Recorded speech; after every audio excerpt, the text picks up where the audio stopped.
Right now, 4 human beings are being prepared to travel farther from Earth than any humans have gone in more than 50 years. Not in a simulation, not in training.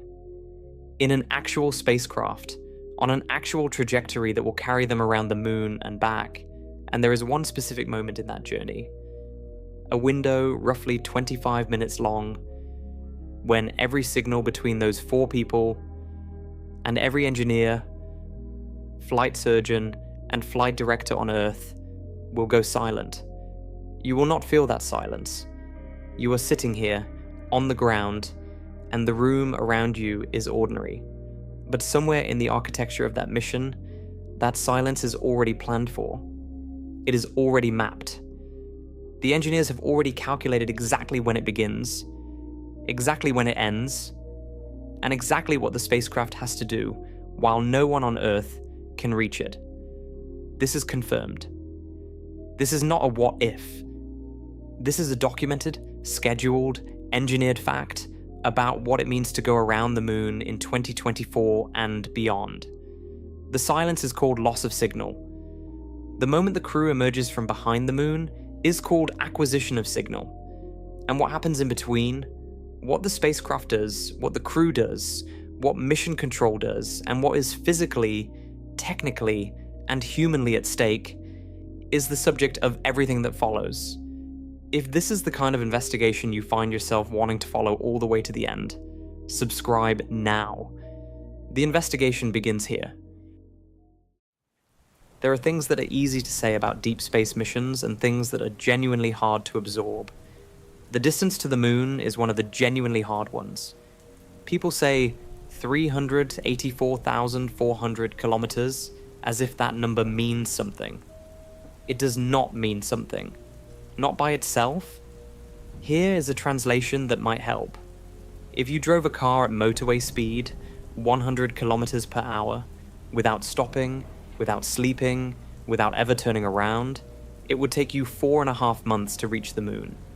The Orion spacecraft, flying the Artemis II trajectory, will cover that distance in roughly 3 days.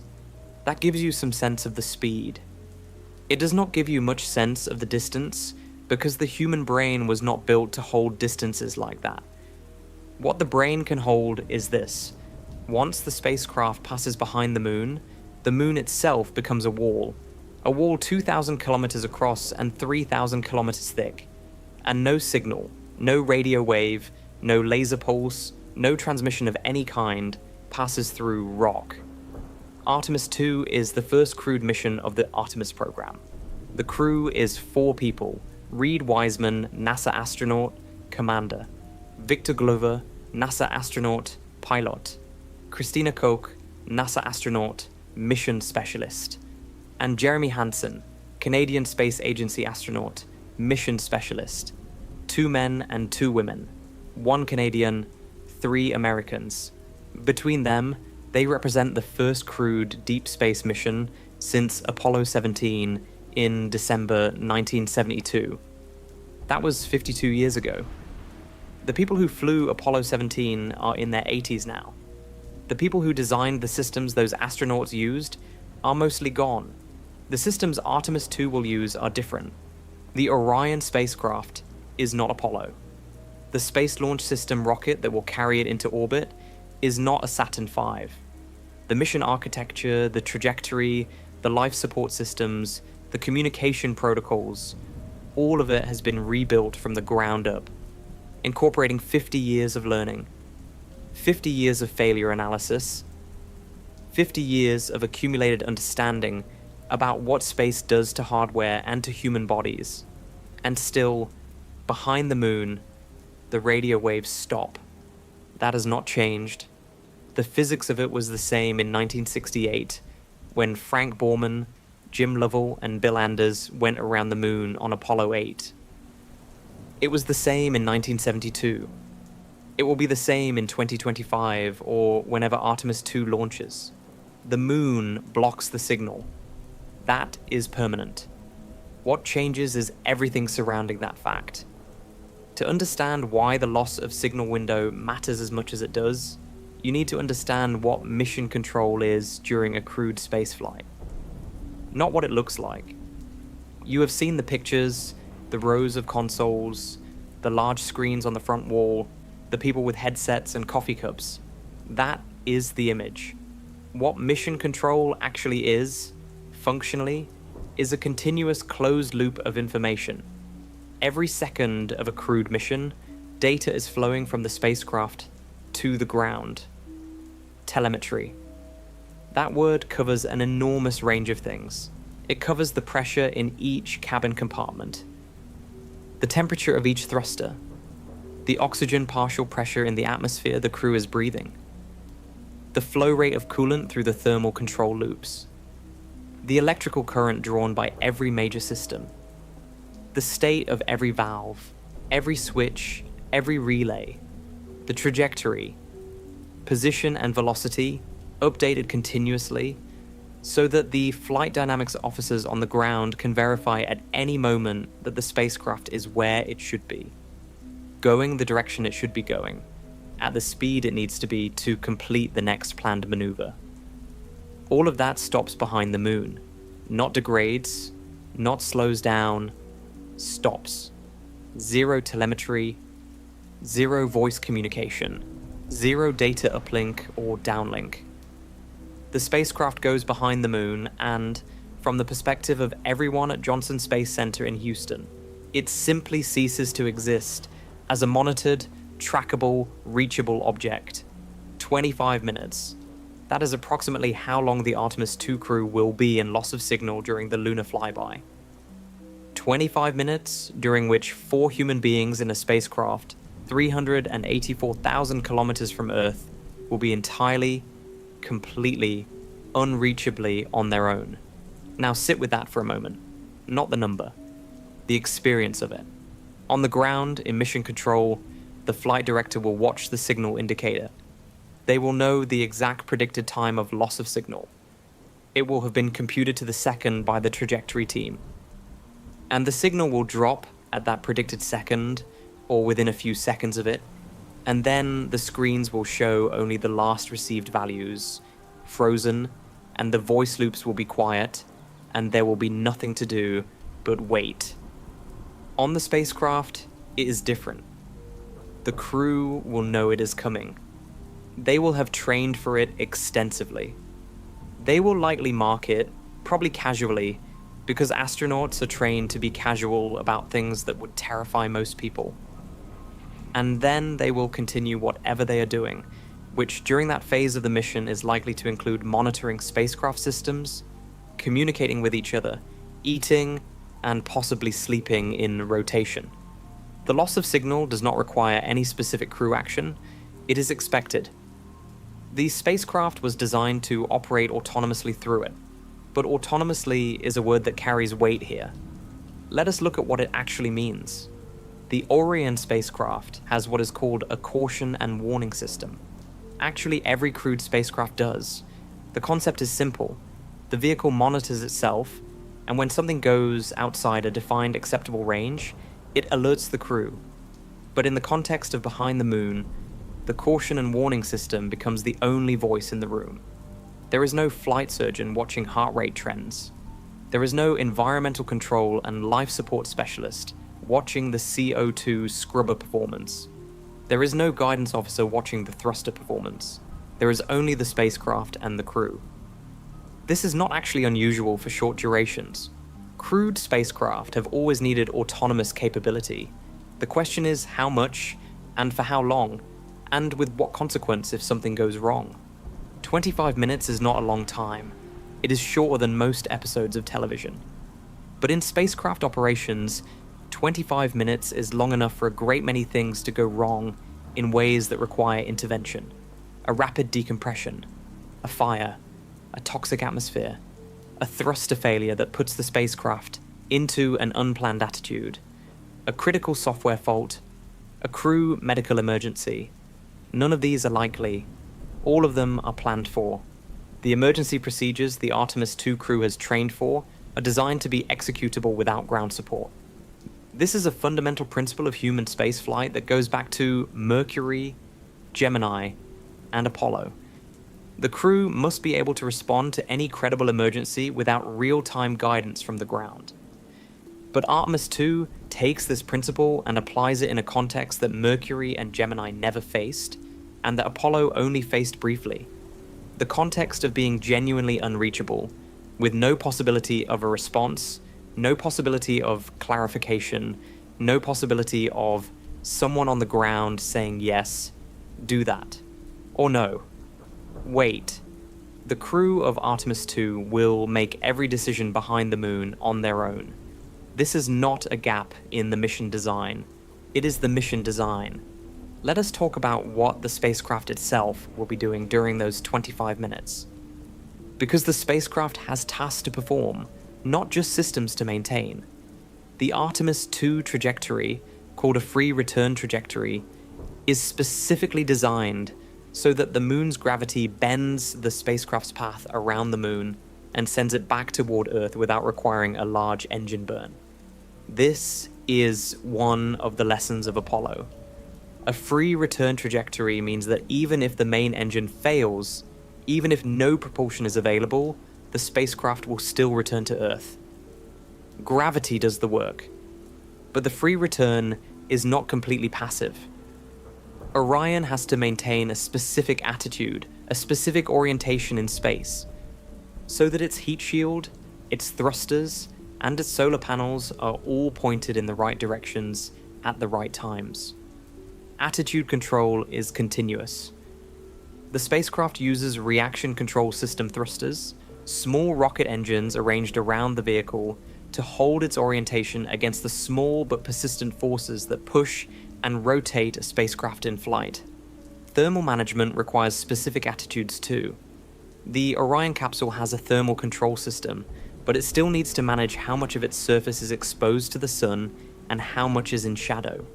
Get that wrong for an extended period, and temperatures can drift outside acceptable limits. All of this is happening autonomously. The onboard computers are running constantly, processing sensor data, making small corrections, managing the thermal state, monitoring the life support systems. The crew is there to intervene if the computers cannot handle something alone, or if they fail.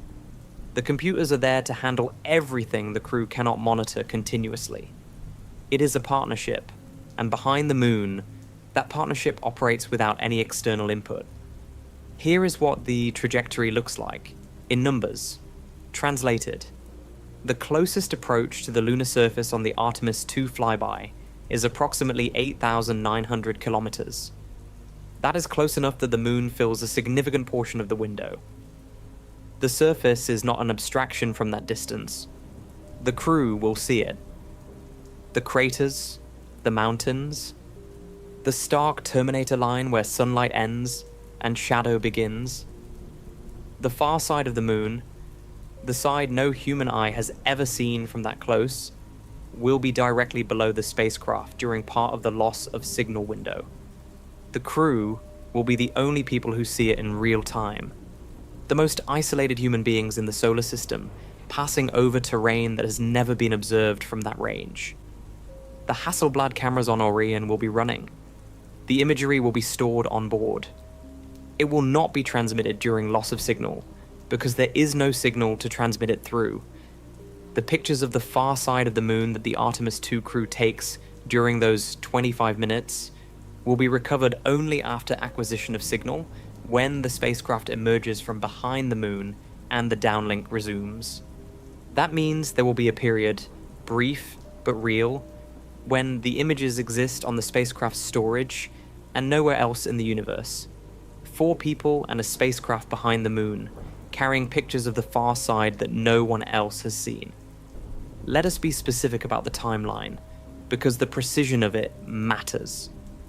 The Artemis 2 mission, depending on the exact launch date and trajectory, will follow a path that takes roughly 10 days total. The outbound transit to the moon takes approximately 3 days. The lunar flyby, the closest approach and the arc around the moon, occupies a window within a single day. The return transit to Earth takes approximately 5 to 6 days, followed by splashdown in the Pacific Ocean. Within the flyby phase, the loss of signal timeline has been modeled carefully. The spacecraft enters the loss of signal zone when it passes behind the lunar limb, the edge of the moon as seen from Earth. Mission controllers can compute this to the second because the trajectory is known, the position of the moon is known, and the geometry is straightforward. But the signal disappears. The clock starts. The signal returns when the spacecraft emerges from behind the opposite limb. 22 to 25 minutes, depending on the exact trajectory. In the Apollo era, the equivalent windows ranged from about 20 to 40 minutes depending on the mission. Apollo 8 had a loss of signal window of approximately 34 minutes on its first orbit. Longer because it was actually orbiting the moon rather than simply flying past it. Artemis 2 is a flyby, not an orbital insertion, which is why the window is shorter. The spacecraft is moving fast, approximately 2.4 kilometers per second at closest approach, and it is not slowing down to enter orbit. It goes around and keeps going. That speed, 2.4 kilometers per second, is worth pausing on. It means the spacecraft is moving roughly 8 times faster than a rifle bullet. In the time it takes you to read this paragraph, the spacecraft has moved several kilometers. In the time it takes you to read this section, it has moved more than 100. The distance closes fast. The window opens, the window closes, and then the signal comes back. But what happens during that window from the ground side is a carefully managed form of waiting. And managed waiting in spaceflight is never passive. The flight director on duty during the loss of signal window will have prepared extensively. Every possible failure mode that could manifest during those 25 minutes will have been gamed out in simulation. The simulations run for months before a mission. They are brutal and deliberate. Sim supervisors, people whose entire job is to think of things that could go wrong, inject failures into the simulations without warning. The flight director has to manage those failures with incomplete information, with communication delays, with cascading secondary effects. During loss of signal, the simulation is no longer a simulation. The flight director cannot inject anything. They cannot fix anything. They can only watch the clock. There is a specific entry in every flight director's console protocol that addresses loss of signal. It is called the loss of signal pad. It is a summary document prepared by each console officer, each specialist, that describes what the expected state of their system will be at loss of signal, what the acceptable range of values is, and what the crew procedure is for any anomaly that falls outside that range. The flight director reviews these pads before the window. They are a form of pre-brief to a period of enforced silence. When signal drops, the flight director's job shifts. During normal communication, the flight director is constantly making decisions, approving procedures, managing the timeline, deciding priorities, directing the team. During loss of signal, the flight director's job is to be ready for the moment the signal returns, ready to absorb whatever telemetry comes back and assess the state of the spacecraft in the first seconds of acquisition of signal, ready to make rapid decisions if something has changed that requires an immediate response. The first seconds of acquisition of signal are some of the most intense moments of a spaceflight. The telemetry flood returns. Every system's current values download simultaneously. The flight surgeon checks the crew medical data. The environmental control specialist checks the cabin atmosphere. The guidance officer checks the trajectory. The propulsion specialist checks the engine and thruster states. Every console officer is doing this in parallel, in real time, and each one is asking the same question. Is my system in the state I expected it to be in? Usually the answer is yes. The loss of signal window, historically, has been one of the quieter parts of a lunar mission from a failure management perspective. The spacecraft is in a relatively passive state. It is not performing any major maneuvers during the flyby. The life support systems are mature and reliable, and the trajectory does not require any corrections during the window itself. The probability of a serious anomaly occurring during those specific 25 minutes is low. Low is not zero. There is a maneuver that is central to understanding what the loss of signal window means operationally. It is called the trans-Earth injection burn. On missions that actually enter lunar orbit, like Apollo and like the later Artemis missions, the trans-Earth injection burn is the engine firing that sends the spacecraft from lunar orbit back toward Earth. Miss this burn, and you stay in lunar orbit until your consumables run out. It is one of the most critical single events of a lunar mission. Artemis 2 does not have a trans-Earth injection burn in the traditional sense, because it does not enter lunar orbit. Its trajectory is the free return flyby. The moon's gravity naturally redirects the spacecraft. But the principle that the spacecraft must be in the right state after the loss of signal window to complete the rest of the mission still applies. If something were to happen during the loss of signal window that changed the spacecraft's trajectory, attitude, or system state in a significant way, the mission's ability to continue its planned return would be affected. This is why the entry state into the loss of signal window matters so much. Mission controllers will have verified, in the minutes before loss of signal, that the spacecraft is in the correct configuration, correct trajectory, correct attitude, correct system states, correct consumable margins. The loss of signal window is, in a sense, a sealed envelope. You put the spacecraft in the right state before you seal it, and you open it again at acquisition of signal and check that nothing inside changed unexpectedly. The sealed envelope is a controlled thing. It is managed by very precise engineering, but space has never cared about engineering management. It operates by physics, and physics does not check a schedule. Let us talk about what the crew is actually experiencing, because the operational and technical framing can obscure the human reality of it. 4 people behind the moon. Consider what that isolation actually means. Every human being alive on Earth, all 8 billion of them, is on one side of a rock. The 4 people on Artemis 2 are on the other side. The distance from any of those 8 billion people to any member of that crew is, at closest approach, more than 8,000 kilometers through lunar rock.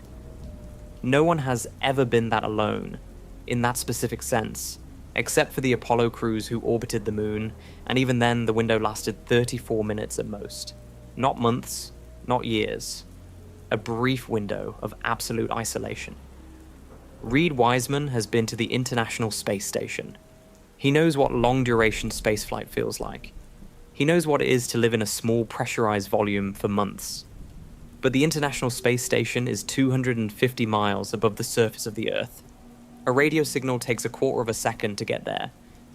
The whole station is inside the Earth's magnetosphere, partially protected from the radiation environment of deep space. The moon is 384,000 kilometers away. A radio signal takes 1.28 seconds to travel that distance. You are not in Earth's backyard anymore. You are genuinely out. Victor Glover has been to the ISS as well. He spent about 6 months there in 2020 and 2021. He knows the texture of space operations, the rhythm of a mission, the way time passes in microgravity. But he has not been where he is about to go.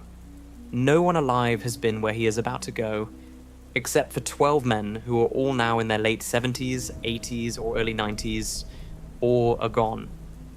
Christina Koch holds the record for the longest single spaceflight by a woman. She spent 328 days on the International Space Station. She knows isolation. She knows the particular quality of being far from everyone you love, and still having to be professional and functional every day. She does not know deep space. No woman ever has. Jeremy Hansen has never been to space. Artemis 2 will be his first mission. He will be the first Canadian to travel to the moon's vicinity, the first to experience the loss of signal window, the first to see the far side.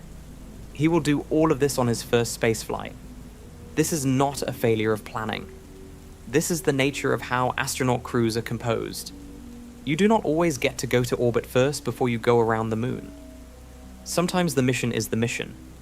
Behind the moon, these 4 people will be together in a space roughly the size of a large SUV. The pressurized volume of the Orion crew module is about 19 cubic meters. They will have been in that volume for approximately 3 days before they reach the moon. They will spend another 5 or 6 days in it before they get home. The loss of signal window is 25 minutes inside that 9-day experience, but those 25 minutes carry a weight that the rest of the mission, even in its isolation, does not carry. Because during those 25 minutes, the 4 of them are the only representatives of Earth in a position to observe, respond to, and navigate whatever the universe decides to do. The radiation environment during the Artemis II mission deserves specific attention, because it is one of the most significant differences between the ISS and deep space, and because the loss of signal window occurs during the phase of the mission when the crew is deepest in that environment. Inside the Earth's magnetosphere, which extends roughly 64,000 kilometers in the direction of the Sun, and much farther on the night side, the Earth's magnetic field deflects most of the energetic particles from the Sun and from cosmic sources. The ISS operates at an altitude of about 400 kilometers, well within the magnetosphere. The radiation dose for astronauts on the ISS is elevated compared to Earth's surface, but it is manageable. The annual limit is defined, monitored, and rarely approached. Outside the magnetosphere is different.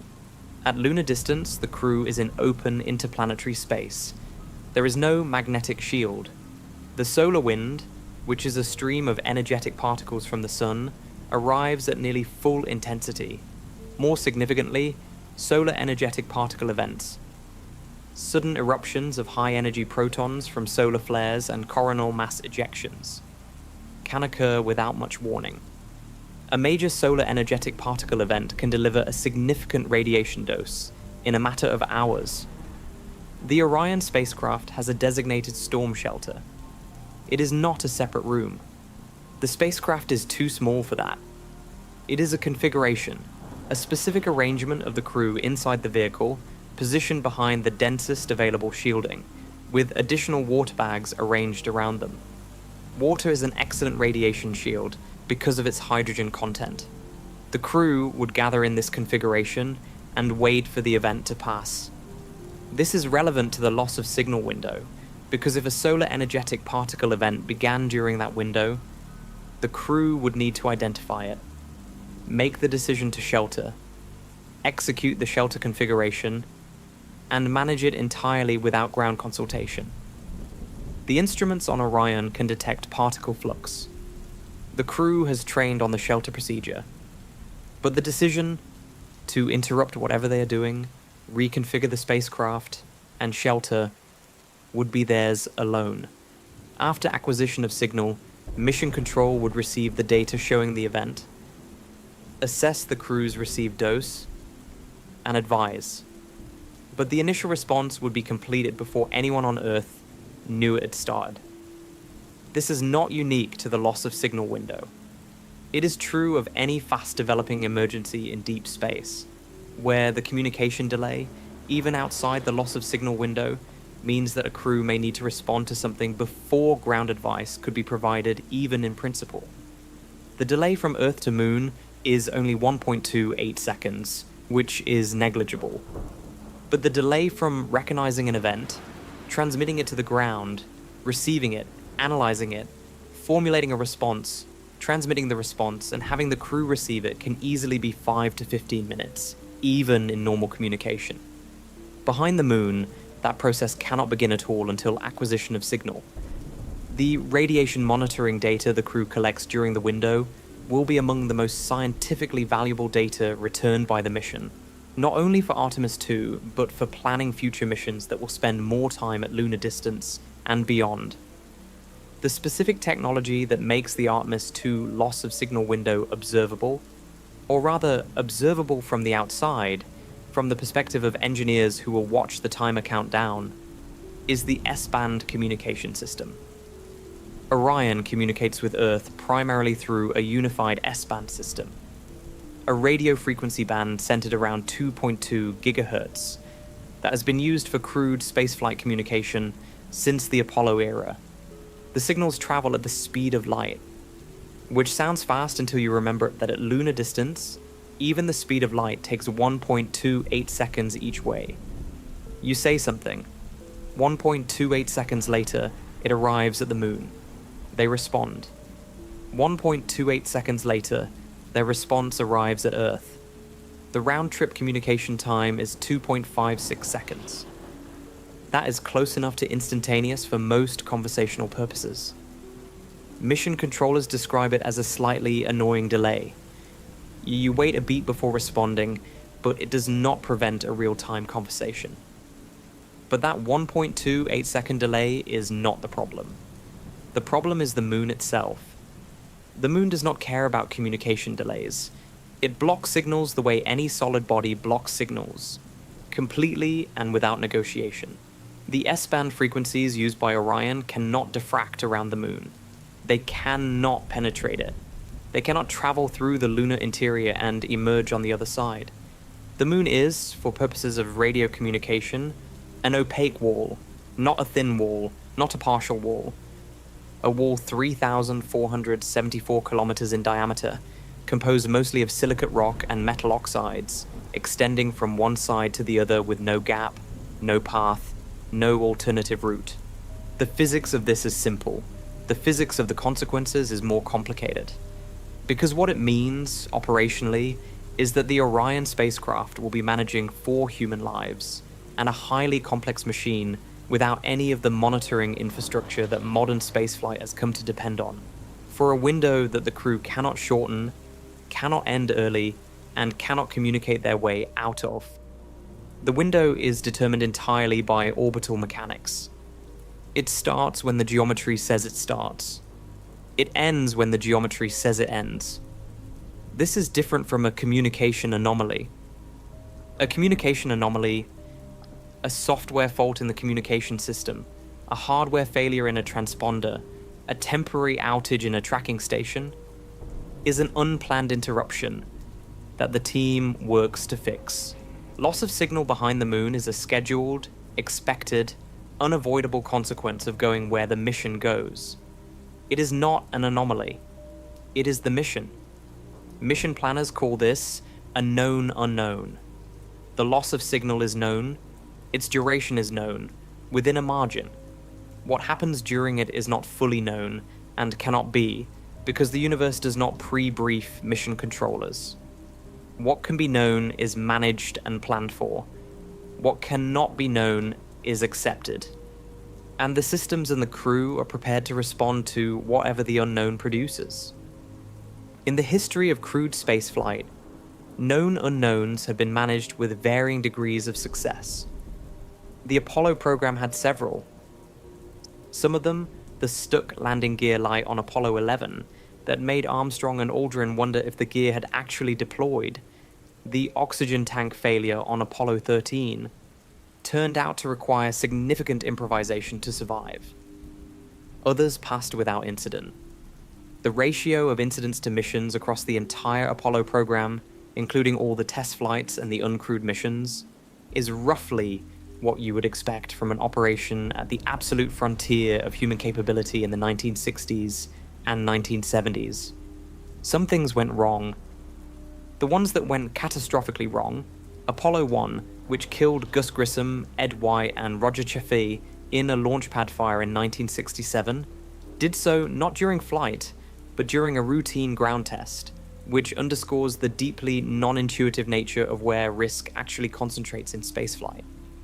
The vehicle itself, with human beings aboard, headed to the moon and back, is less dangerous than you might think. The highest risk moments are launch, re-entry, and the transitions between Earth and space, not the cruise phase, not the quiet stretches, not the loss of signal window. The loss of signal window is not when accidents happen. That is the data.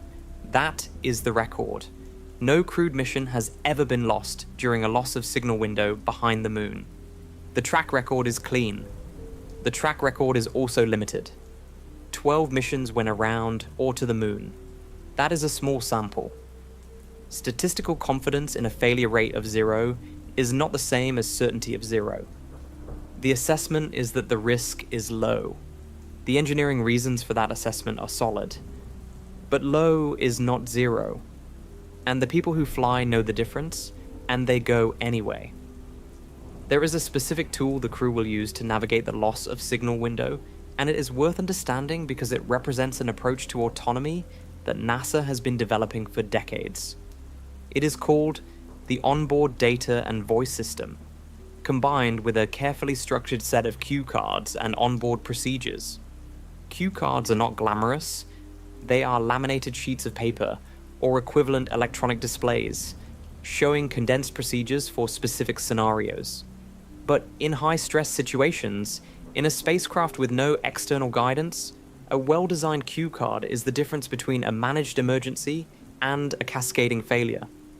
The Apollo crews used cue cards. The shuttle crews used them. Every crewed spacecraft since Mercury has used some version of them. What has changed with Orion is the sophistication of the onboard software interface that allows the crew to call up, navigate, and execute procedures electronically.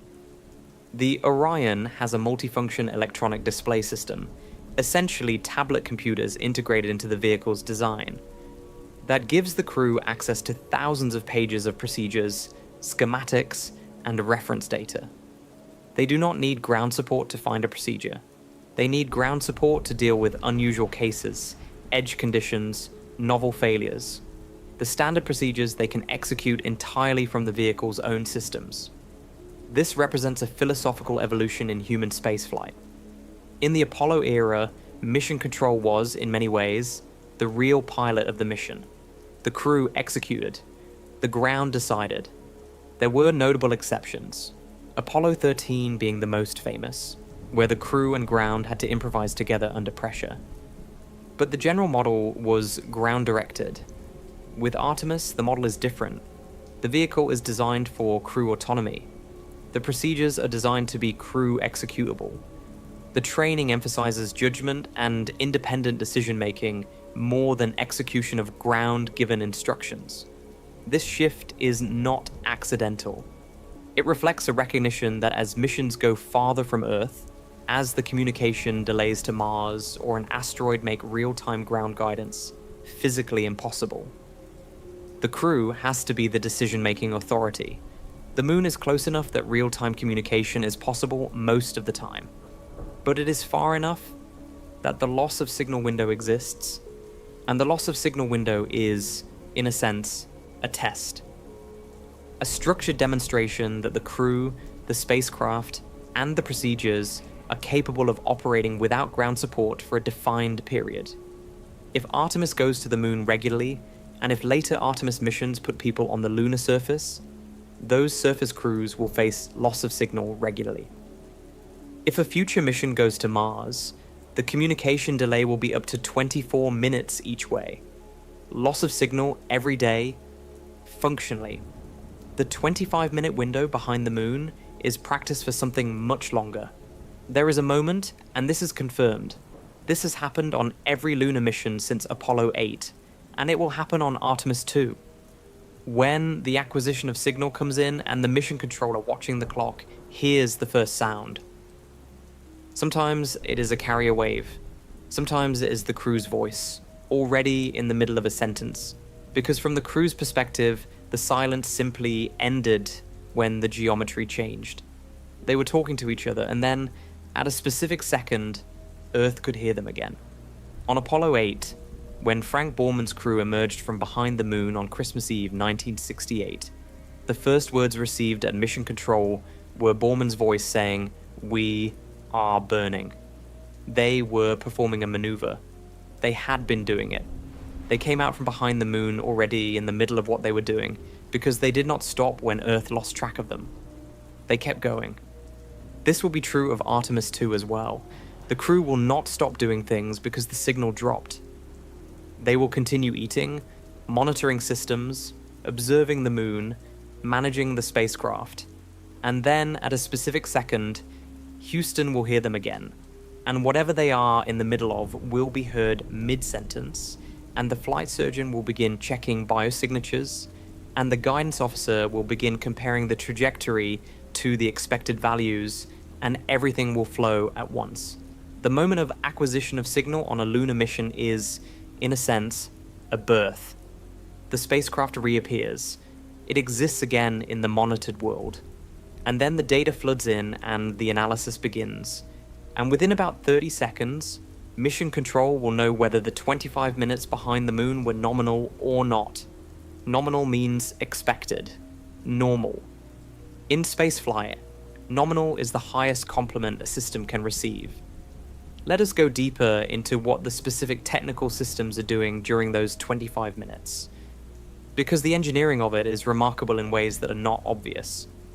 The Environmental Control and Life Support System, abbreviated ECLSS, is the system that keeps the crew alive.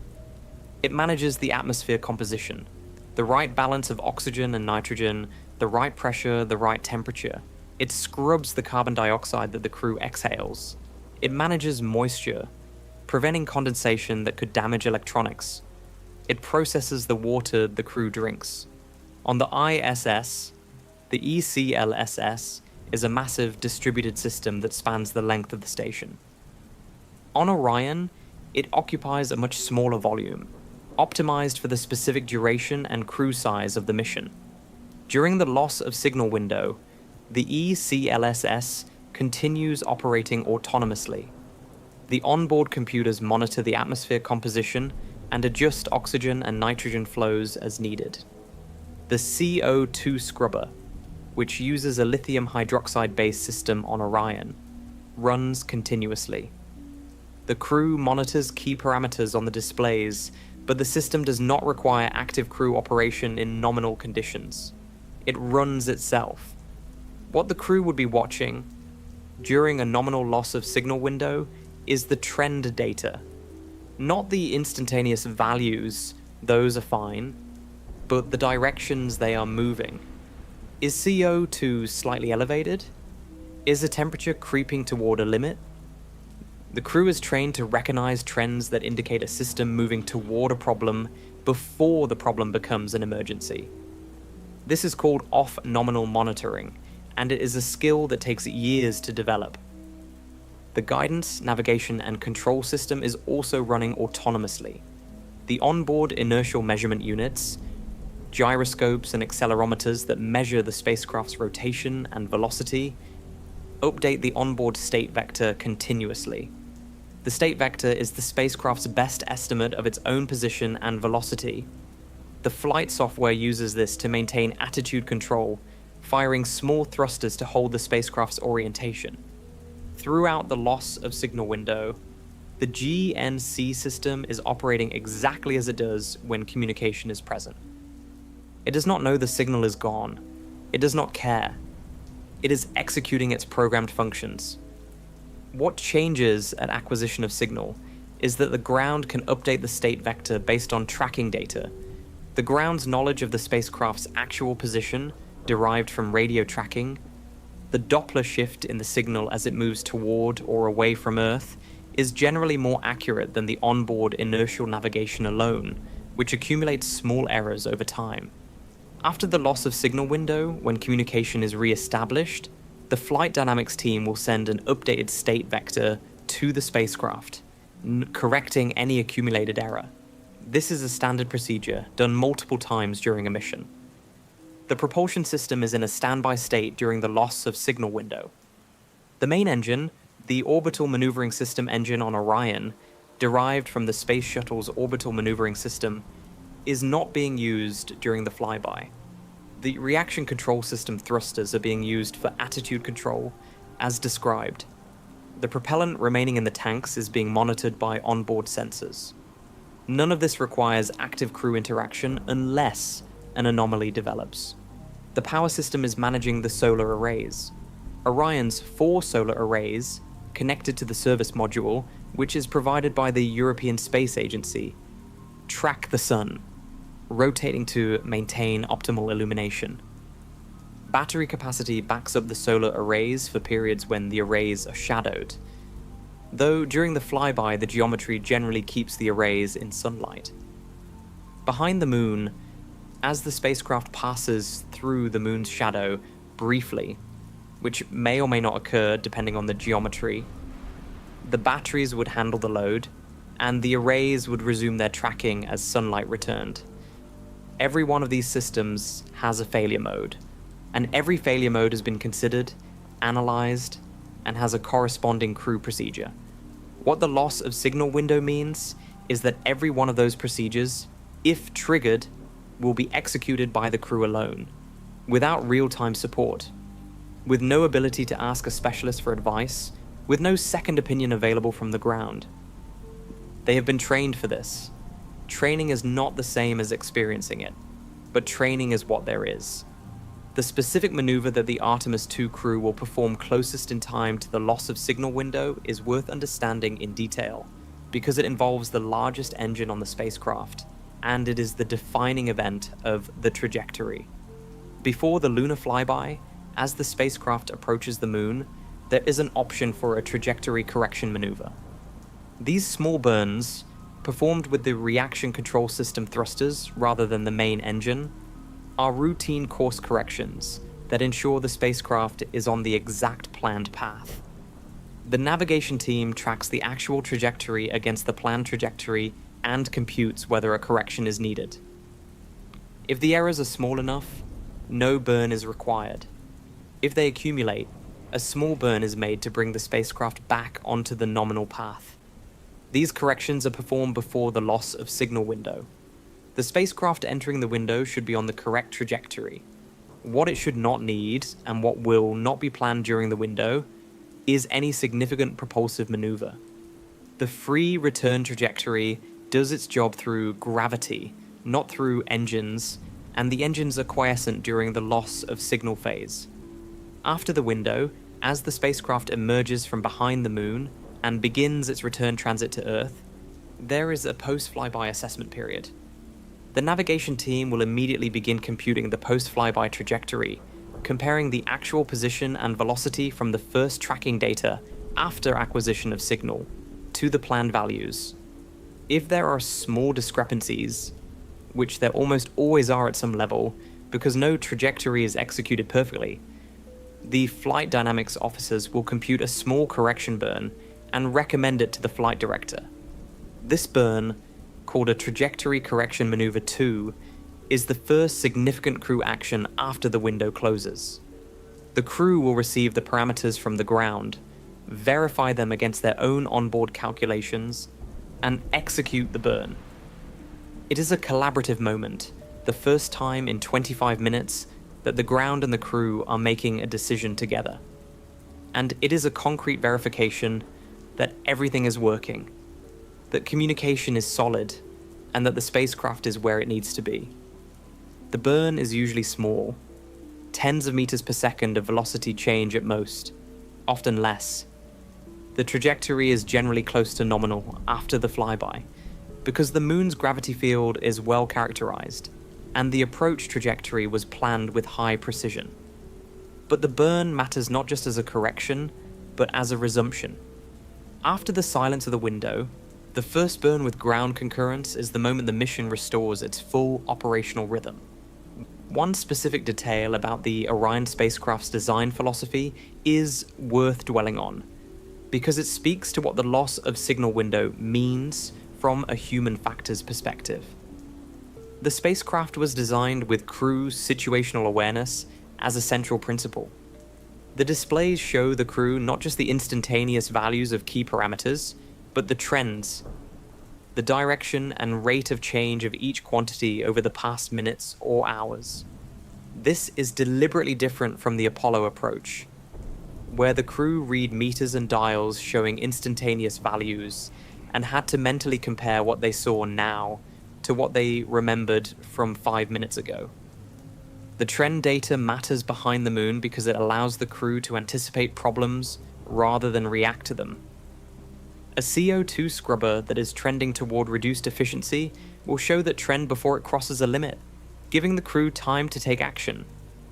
Increase scrubbing, adjust ventilation, check the chemical bed, rather than responding to an alarm.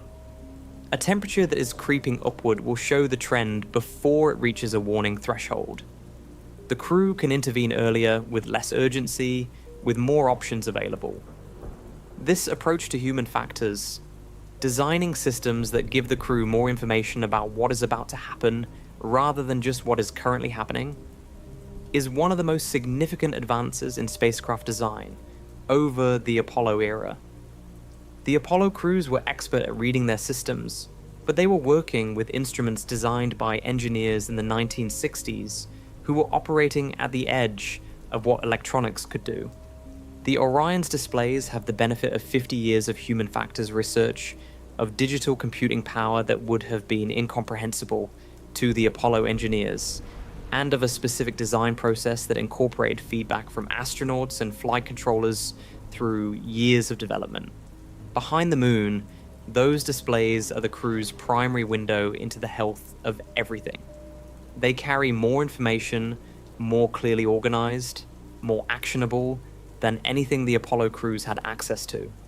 They do not solve the problem of being unreachable, but they give the crew the best possible chance of identifying a developing problem and responding to it effectively before it becomes a crisis.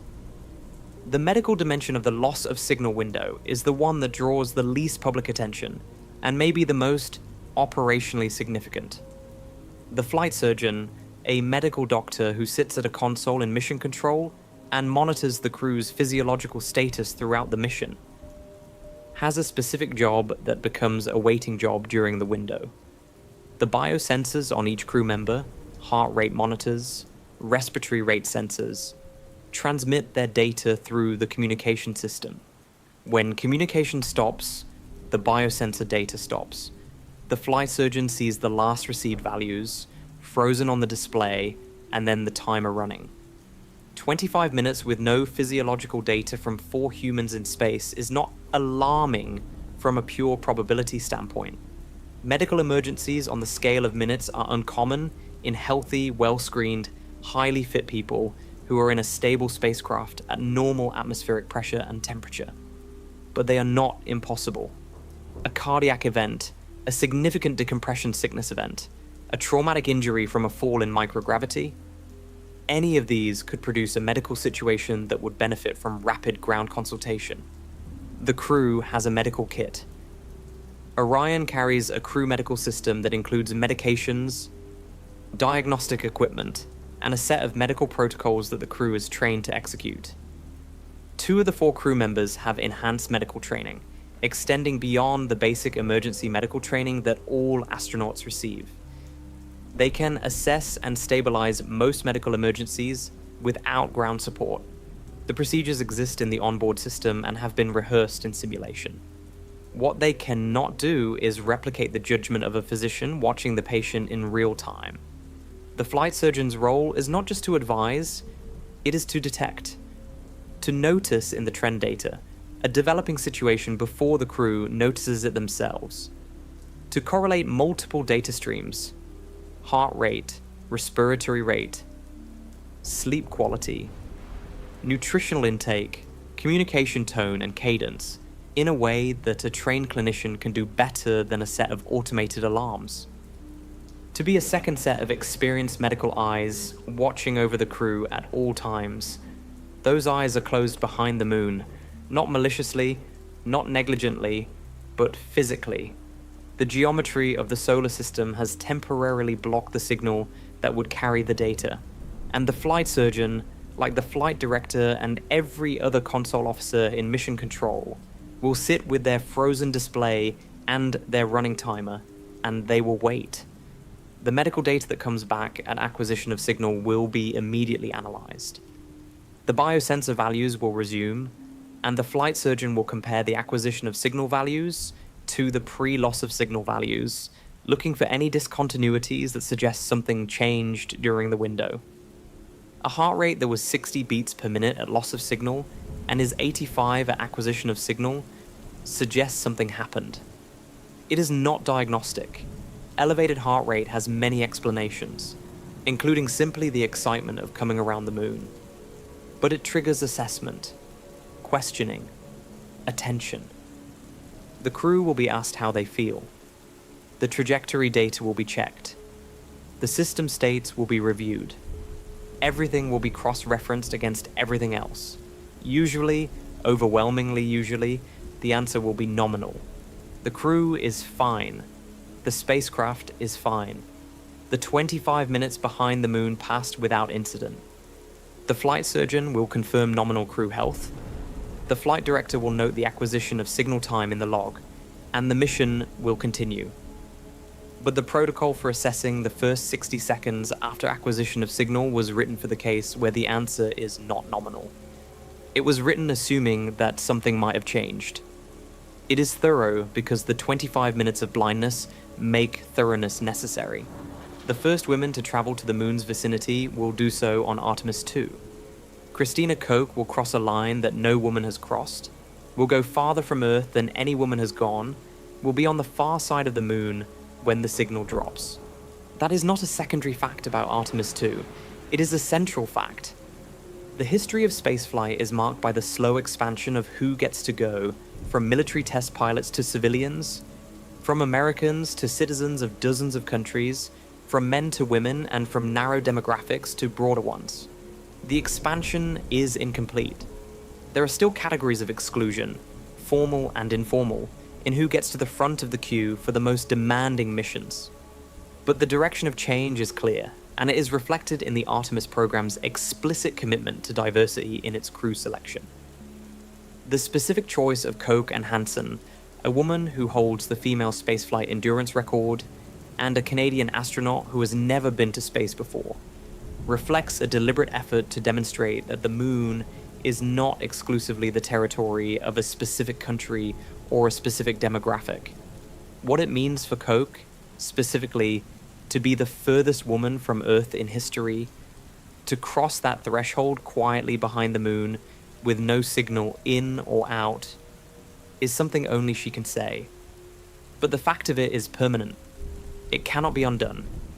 It will be part of the historical record of what Artemis II accomplished, alongside every system performance data point and trajectory calculation and medical result. The furthest woman from Earth.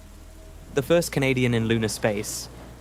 These designations will appear in every encyclopedia entry about the mission, every history of the program, every account of what the 21st century did with its capability to send human beings away from the world.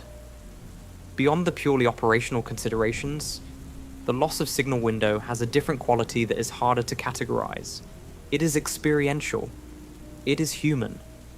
And the humans who have gone through it, or its equivalent, have described it in ways that are worth hearing.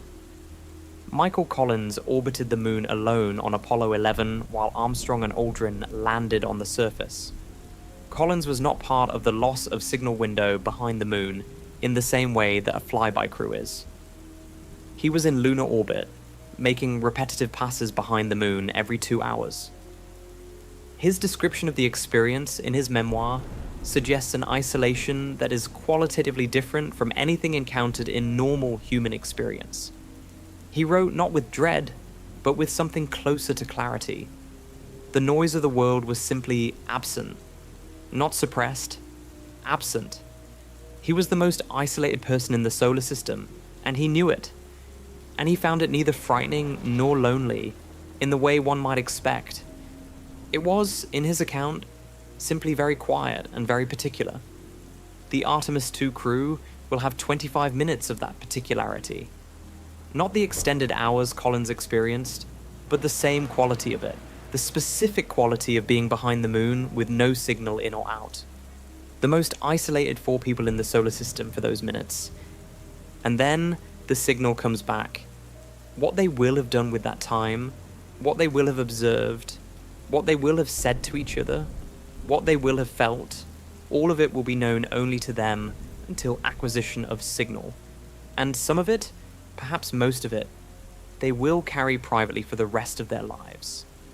The question that sits underneath all of this, the question the data cannot fully answer, is what the loss of signal window reveals about the nature of crewed space exploration.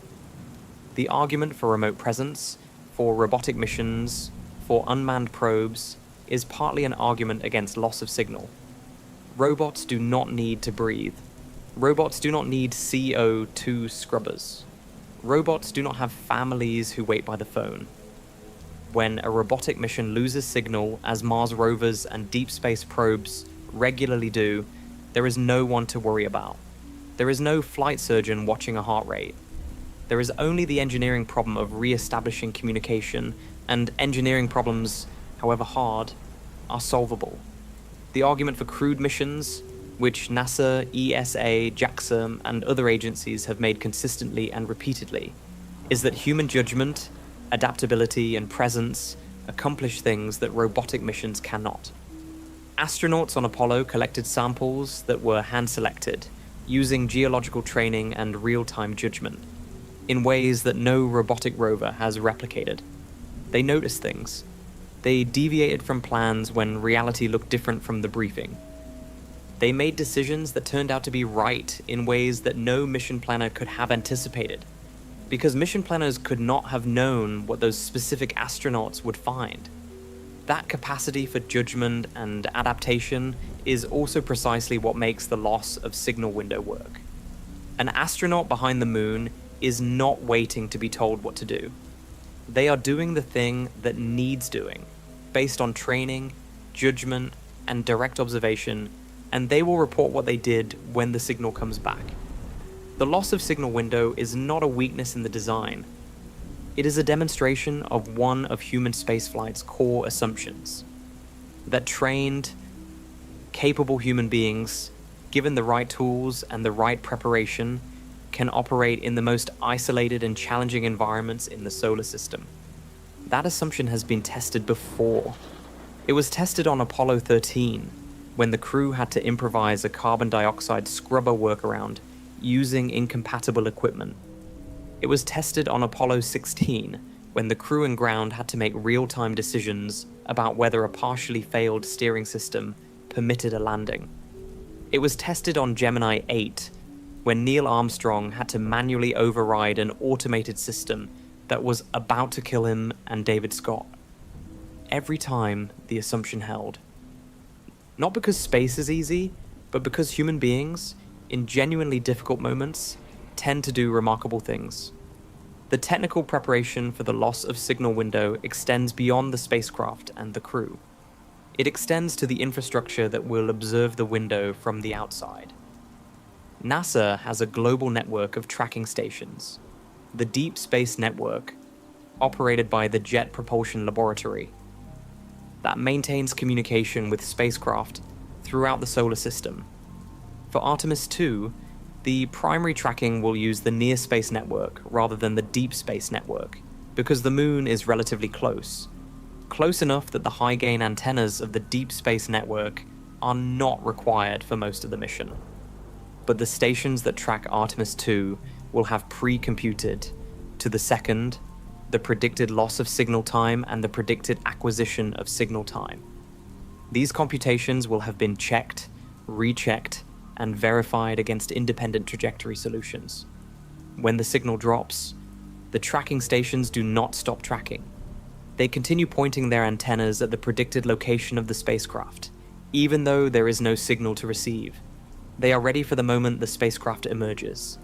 The first photon that makes it past the lunar limb at acquisition of signal, the first instant when the geometry changes and the signal path is no longer blocked, will be received by an antenna that was already pointing at exactly the right place at exactly the right moment. This is what years of deep space navigation experience looks like in practice. It looks like an antenna pointed at empty space, waiting for a spacecraft that is not yet visible, pointed precisely at where the spacecraft will be when it appears. That is confirmed science. That is what decades of mission design and orbital mechanics knowledge produces. The first word mission control will hear, after 22 to 25 minutes of silence, will have been received by a dish antenna in California, or Spain, or Australia, depending on the Earth's rotation and which station has the best view at that moment.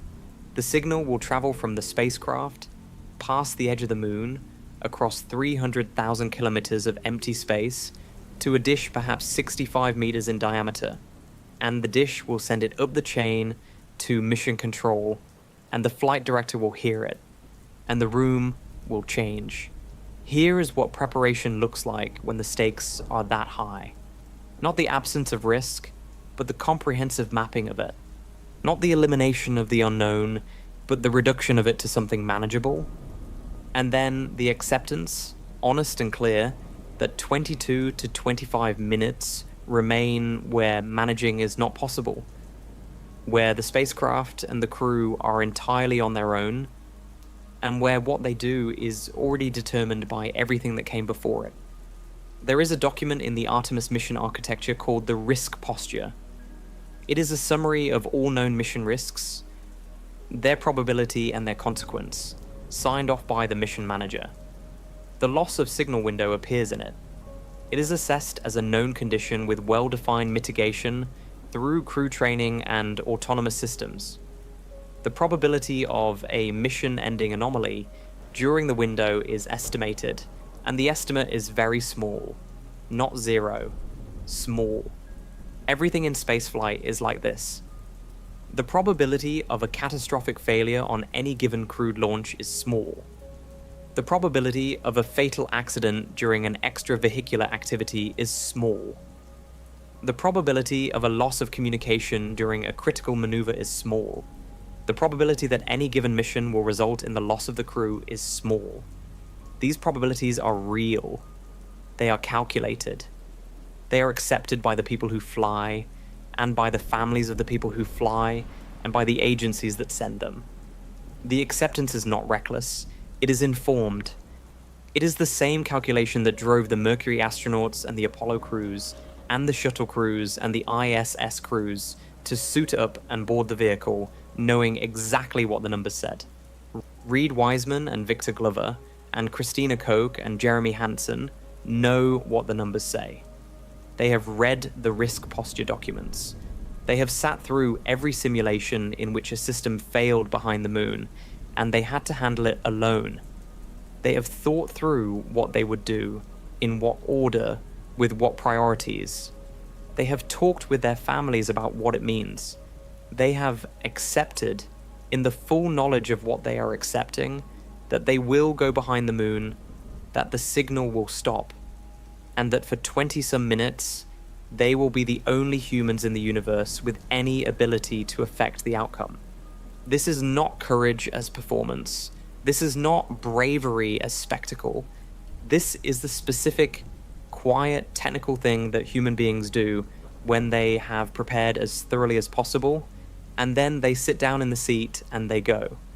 Here's a question that the data does not answer, but that the history of spaceflight keeps implicitly asking. What do we owe the people we send to space? The crews of Artemis know the risks. They have signed documents acknowledging the risks. They have been briefed, trained, simulated, and psychologically screened to the limit of what screening can accomplish. They are volunteers in the fullest sense of the word. They have chosen, with full information, to go. But the choice to send them is made by institutions, not by individuals. NASA's leadership decides which missions to fly, which technologies to use, which risk levels to accept. Congress funds or does not fund the budget that determines the margin for safety improvements. The decisions that determine whether the heat shield is robust enough, whether the emergency procedures are complete enough, whether the crew has trained long enough. Those decisions are made by committees and administrators and engineers in conference rooms and review meetings, not by the astronauts themselves. The crew trusts those decisions. They have to. You cannot fly a spacecraft and simultaneously second-guess every engineering decision that went into building it. The level of trust required to sit on top of a rocket, on top of millions of kilograms of propellant, and push the button and go, that trust is given to an institution, and the institution carries it. The engineers and managers and administrators at NASA and ESA and the contractor companies carry the weight of that trust in every decision they make about margins and schedules and risk acceptances.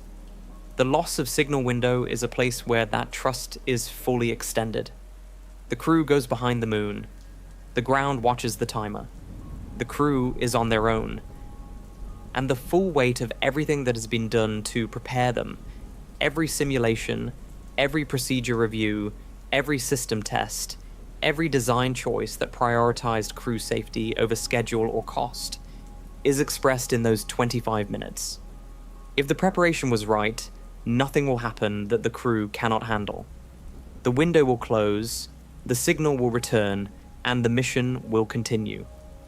If the preparation was wrong, or if the universe produces something that no amount of preparation could have anticipated, then 4 people behind the moon will face it alone, and the ground will not know about it until acquisition of signal, and by then it will have already been handled one way or another. This is the compact at the heart of crewed spaceflight. It always has been. It was true of Yuri Gagarin in Vostok 1 in April 1961, the first human being in space who had no training for dozens of scenarios that could have killed him. It was true of Alan Shepard 15 days later, and John Glenn 9 months after that, and every mission since. The compact is, we prepare as thoroughly as possible, we send you as ready as we can make you, and then you go into the place where we cannot follow. And what happens there is between you and the physics. The 25 minutes behind the moon are a concentrated, specific expression of that compact. They will be 25 minutes where everything NASA has done, everything ESA has contributed, everything the crew has trained for and internalized and made part of their reflexes. All of it will be operating quietly in a spacecraft on the far side of the moon, watched by no one. The far side of the moon is not dark. This is a common confusion. The far side is far, meaning it faces away from Earth, but it receives sunlight regularly. The moon's rotation is tidally locked to Earth, meaning the same hemisphere always faces Earth, but the sun illuminates both hemispheres in a roughly monthly cycle. The far side has day and night, like the near side. The near side is the one we see. The far side is the one we do not. What we know about the far side comes almost entirely from spacecraft. The Soviet Luna 3 probe sent back the first photographs in 1959. Those photographs were blurry and partial, but they showed what no human eye had ever seen: the other face of the moon. A heavily cratered landscape, denser with craters than the near side, with far fewer of the large dark volcanic plains called Maria that make the near side's familiar pattern. The far side has a single large mare, called Mare Moscoviense, discovered in those first Luna 3 photographs. The rest is highlands, ancient, battered, preserved by the absence of the geological resurfacing that created the near side's Maria. The China National Space Administration's Chang'e 4 mission landed on the far side in January 2019. It is still operating. It was the first soft landing on the far side in history. The mission communicates with Earth through a relay satellite, Quikiao, parked in a halo orbit around the Earth-Moon L2 point, which has a line of sight to both the far side and to Earth simultaneously. Without that relay, communication is impossible during surface operations. For the same reason, communication with Artemis 2 will be impossible during the flyby. The moon is in the way. What the Artemis 2 crew will see as they pass over the far side during the loss of signal window is terrain that most of humanity has never seen in real time. From a spacecraft, from 8,000 kilometers altitude, the images will be extraordinary. They will be scientifically useful, they will be historically significant, and they will be taken during a window when the people who took them cannot tell anyone about them until the window closes. The photographs themselves will not be fully resolved or processed during the mission. The raw data will come down during downlink opportunities after acquisition of signal, and the images will be processed on the ground. The full quality of what the crew saw over the far side will not be publicly visible for days or weeks after the mission, depending on the data downlink schedule and the processing pipeline. But the crew will know what they saw. They will have been there. In the most personal and irreducible sense, they will have the experience before any of the data, before any of the images, before any of the analysis. The Artemis program is designed to return humans to the lunar surface, ultimately leading to a sustained human presence on and around the moon. The specific goal is the South Pole. where permanently shadowed craters are believed to contain water ice. Frozen water that has been trapped in the permanent shadow for billions of years. That water ice is extraordinarily valuable. It can be processed into drinking water, into oxygen for breathing, and into hydrogen and oxygen for rocket propellant. A fuel depot at the lunar South Pole could transform the logistics of deep space exploration, making it possible to refuel spacecraft there rather than carrying all propellant from Earth. Artemis 1 was uncrewed. It launched in November 2022 and flew the same free return trajectory that Artemis 2 will fly with crew. Everything about Artemis 1 was designed to verify the hardware and the systems before putting people on board. The Orion capsule was tested through the Van Allen radiation belts, through the deep space thermal environment, through re-entry at lunar return speeds, approximately 40,000 kilometers per hour. The fastest any crewed vehicle has re-entered Earth's atmosphere since Apollo 17. The heat shield performed. Artemis 2 is the crewed verification mission. It does not land. It does not attempt a lunar orbit insertion. It flies the free return trajectory, loses signal for 20-some minutes, regains signal, and comes home. If everything goes right, and it will be designed, prepared, and simulated to the absolute limit of what engineering can do to make things go right. Artemis 2 validates that human beings can fly in the Orion spacecraft through the cislunar environment safely. Artemis 3 will attempt a landing. The landing site will be near the South Pole. The crew will include the first woman and the first person of color to land on the moon. The surface stay will be approximately 6.5 days. The potential for scientific return is enormous, but none of that happens if Artemis 2 does not work. Every mission after it depends on it. And everything about Artemis 2, in a deep sense, depends on those 22 to 25 minutes behind the moon going as planned.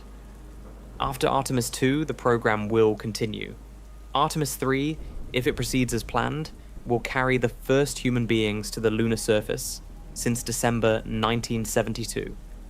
The mission will land near the South Pole, in a region of permanently shadowed craters where ice has been confirmed to exist. The crew will conduct surface operations for roughly 6.5 days. They will take samples, make measurements, plant instruments, and do the irreplaceable work that only people on the surface can do. And they will experience loss of signal too. Depending on exactly where they land and what the communications architecture looks like at that point, there may be periods during the surface stay when the crew on the surface cannot communicate with the orbiting Orion, and periods when neither can communicate with Earth. The geometry of lunar surface operations is different from a flyby, but the underlying physics is the same. The moon is still a rock, and rocks block signals. The instruments being prepared for lunar surface deployment include seismometers, which will detect moonquakes and use them to map the lunar interior, just as the Apollo seismic experiment did in the 1970s. Those Apollo seismometers ran until 1977 when funding was cut, and they detected thousands of moonquakes over their operational lifetime, providing the first detailed map of the lunar interior's structure. The new instruments will be vastly more sensitive, taking advantage of 50 years of improvement in sensor technology, and they will be accompanied by monitoring systems that will run for years or decades. The data from those instruments, and from the chemical analyses of the South Pole ice, and from the geological surveys of the landing site, will fundamentally change what we know about the moon.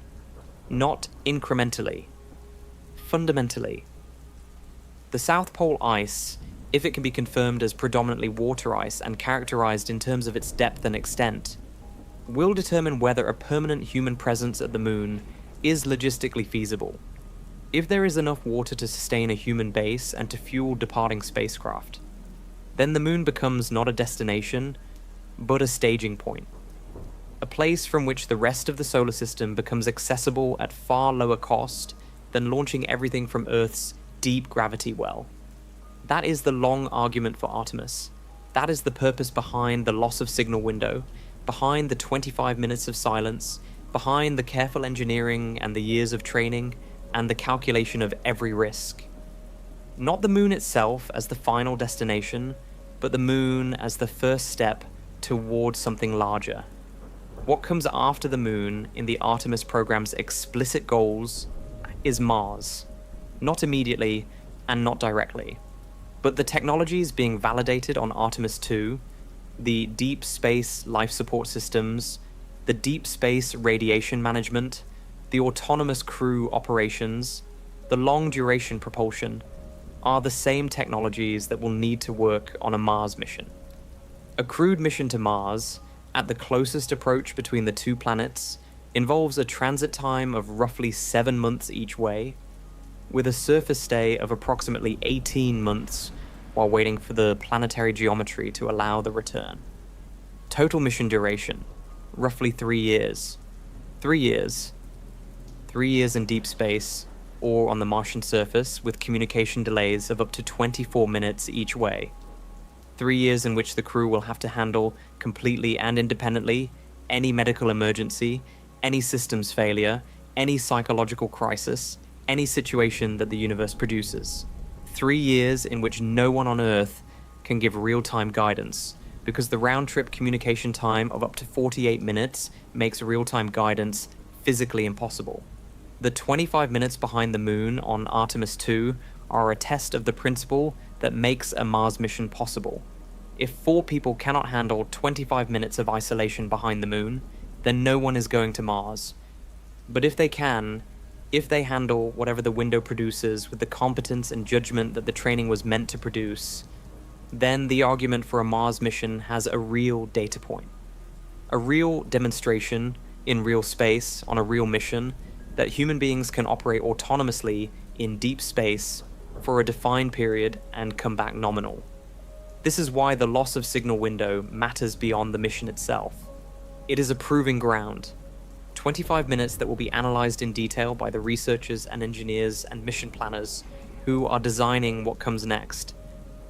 Every data point from those minutes, every system state, every crew decision, every physiological measurement before and after, will be examined for what it tells us about how to prepare people and machines for longer periods of isolation in deeper space. These specific data from the window will feed into design decisions for the Lunar Gateway, for the Mars habitat designs, for the crew selection and training programs for future missions. It will be one of the most densely analysed 25-minute windows in the history of spaceflight, not because of what happened in it, but because of what it represents about what comes next. There is a moment, after acquisition of signal, after the initial system checks, after the trajectory assessment and the medical clearance and the first brief from the crew about what they saw and felt and experienced, when the full significance of what has just happened will settle over the mission control room. It will not be dramatic. Mission control is not a dramatic place in the Hollywood sense. It is a professional environment filled with people who have been trained to be calm under pressure. The celebration, if it comes, will come quietly. A nod, a shared look, a few words on the voice loop. The relief will be real. And then, the next item on the timeline will present itself, and the consoles will return to managing the return transit, and the mission will continue. But in that moment, briefly, the room will contain the awareness of what has just been done. 4 people went behind the moon. They were on their own. They handled it. They are coming back. Half a century of spaceflight, from Mercury to Gemini to Apollo to Skylab to the shuttle to the space station, built toward this. Every lesson learned and integrated, every failure analysed and corrected, every crew trained on the accumulated wisdom of the program, knowing what worked and what did not, prepared to handle the edge cases that the accumulated wisdom could not quite reach. And then they went behind the moon, where none of that accumulated wisdom could follow in real time, and they were alone with what they had been given, and they came back. Here is what we know for certain, and here is what we do not. We know that the spacecraft will enter loss of signal. We know when, within seconds. We know how long the window will be, within a minute. We know what the spacecraft will be doing during that window. We know what systems will be running, what the crew will be monitoring, what the procedures are for every credible contingency. We know that the tracking stations will be pointed at the predicted position of the spacecraft. when the signal resumes. We know that the first words from the crew after acquisition of signal will be received at a dish antenna in the California high desert, or in Spain, or in Australia, and will be routed to mission control in Houston, where a room full of people who have been waiting for 22 minutes will hear them. We know all of that. That is confirmed. That is established. That is the product of decades of work by thousands of engineers, mission planners, flight controllers, astronaut trainers, and simulation specialists who have dedicated large parts of their professional lives to making sure that those specific 22 minutes are as safe, as managed, and as well prepared for as anything human beings have ever done. What we do not know is what happens in the universe during those minutes. We do not know if the sun will produce a significant energetic particle event. We do not know if a micrometeoroid will impact the spacecraft. We do not know if a software anomaly will develop in a way that no simulation has anticipated. We do not know what the specific radiation dose the crew accumulates will be until we measure it after the fact. We do not know exactly what the crew will see over the far side, because no human has passed this close to it since Gene Cernan and Harrison Schmitt and Ron Evans on Apollo 17 in December 1972. And that was half a century ago, with different trajectories and different geometry. We do not know what Jeremy Hansen, on his first spaceflight, will feel when the signal drops, and the Earth is on the other side of the moon, and he is 25 minutes from the nearest human voice.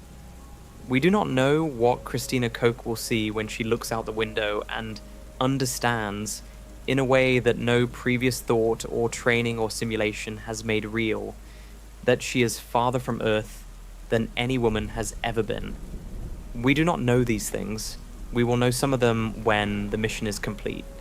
We will know the telemetry data, the radiation doses, the system states. We will know the trajectory. We will hear the recordings. Some of what happened behind the moon will be public within hours of acquisition of signal. And some of it will stay with 4 people for the rest of their lives, the way that particular quality of experience always stays. Private, irreducible, not quite communicable to anyone who was not there.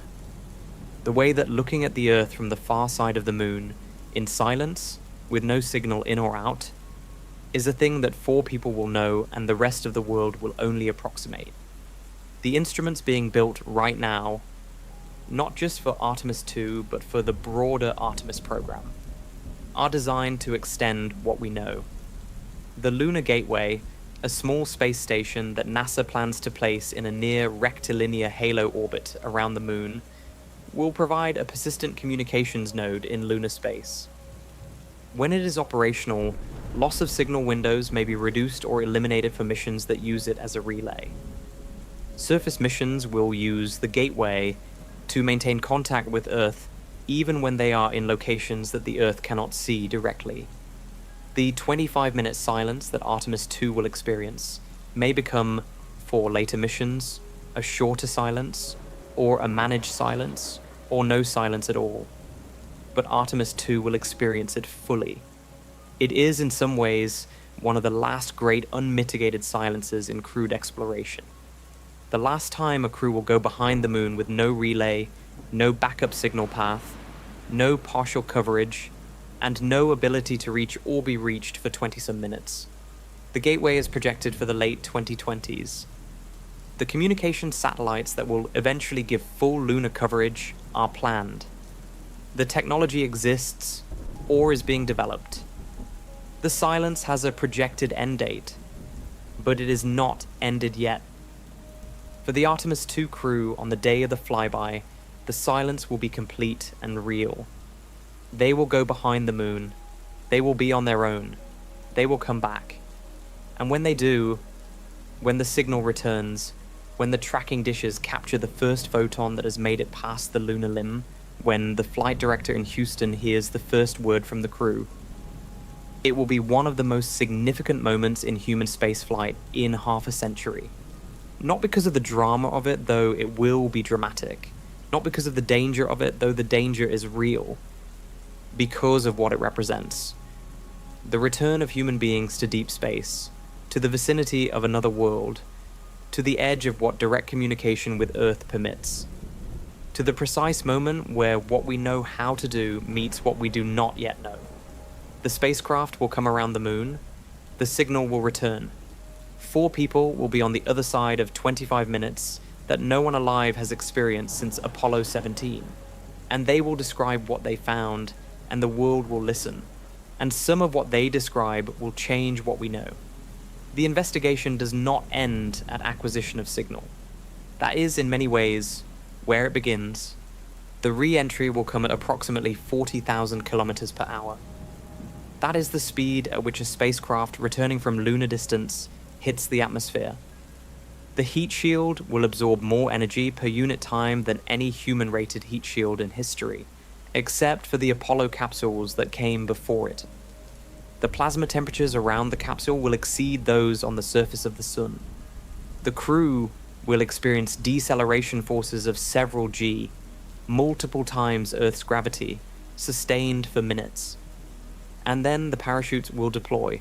3 large main parachutes, slowing the capsule from hundreds of kilometers per hour to approximately 28 kilometers per hour at splashdown. The Navy recovery ship will be positioned in the target splashdown zone in the Pacific Ocean. Recovery divers will reach the capsule within minutes of splashdown. The hatch will open.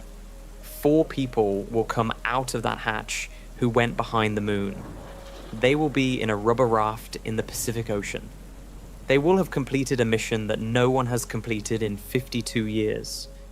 Whatever they do next, however they speak about the experience, what images they release, what papers get written by the scientists who analyze the data, all of it will be downstream of 25 minutes on the far side of the moon, in silence, in the most specific isolation that human beings can currently achieve.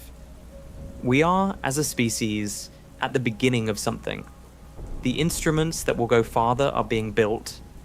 The missions that will stay longer are being designed. The people who will walk on the moon's surface after Artemis 3 are in training now, or are still in school, or have not yet decided to apply. The problems that remain unsolved, how to shelter crews from deep space radiation for months rather than days, how to grow food beyond Earth, how to maintain human health and cognition in the specific sensory environment of space for years at a time, are real problems, and they are being worked on, and the answers will come from somewhere. The 25 minutes behind the moon are a small window inside a much larger investigation. They are specific, and they are planned for, and they are coming. And somewhere out beyond the moon, past the edge of what any signal from Earth can reach for those minutes, the answers to questions we have not yet learned to ask are waiting to be found.